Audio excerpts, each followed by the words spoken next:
Halo semuanya, perkenalkan nama saya Kevin Moloy Telombanua, kelas A18, kelompok 3, CPNS Kantor Imigrasi, kelas 1 TPI, Palembang.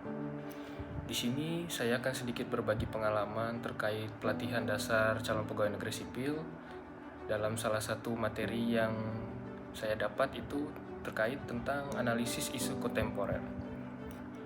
Ya, di sini saya awalnya berpikir menjadi abdi negara hanya seputar menjalankan tugas administratif atau pelayanan dasar sehari-hari. Namun, setelah saya mempelajari modul ini, membuka mata saya bahwa kita berada di tengah dinamika perubahan lingkungan strategis yang luar biasa cepat dan kompleks. Di sini, saya sebagai seorang CPNS menyadari bahwa perubahan adalah keniscayaan yang tidak bisa kita hindari. Di dalam modul ini mengajarkan saya bahwa untuk menghadapi tantangan tersebut dan menjaga kinerja, saya harus memaksimalkan modal insani yang ada di dalam diri saya. Modal tersebut bukan sekedar intelektual, melainkan juga kecerdasan emosional, modal sosial, ketabahan dan menghadapi kesulitan, fondasi etika dan moral, serta tentu saja ketahanan fisik yang prima. Selama saya mendalami materi ini, saya sangat merenungkan berbagai isu strategis kontemporer yang sedang mengancam bangsa kita. Seperti isu korupsi, penyalahgunaan narkoba, bahaya terorisme dan radikalisme, pencucian uang atau money laundry, proxy war, hingga kejahatan komunikasi massa seperti penyebaran berita hoaks dan ujaran kebencian.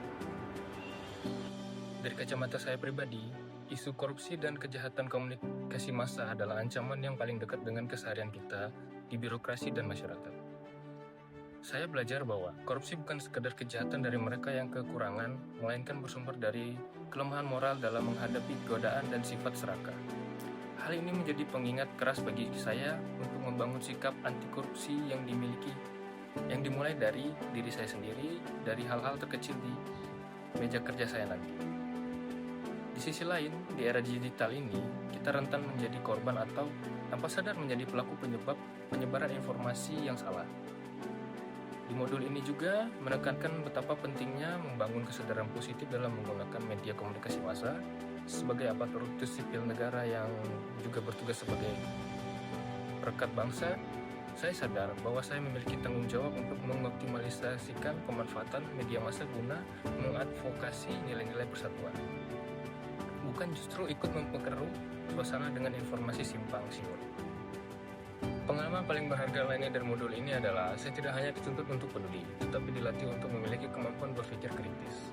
Saya juga belajar teknik-teknik analisis seperti tapisan isu, diagram fishbone, dan gap analisis.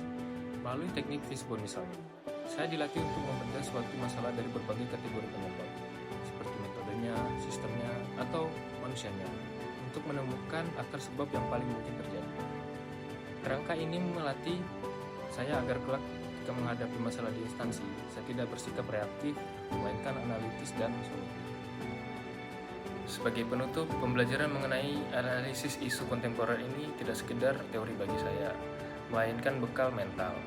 Saya menyadari bahwa CPNS yang profesional bukanlah mereka yang kebal terhadap masalah, melainkan mereka yang memiliki integritas, peka terhadap lingkungan strategis, dan mampu menganalisis isu secara kritis untuk memberikan solusi nyata bagi masyarakat dan negara. Demikian pengalaman saya terkait modul 2 tentang analisis isu kontemporer. Sekian dari saya, terima kasih.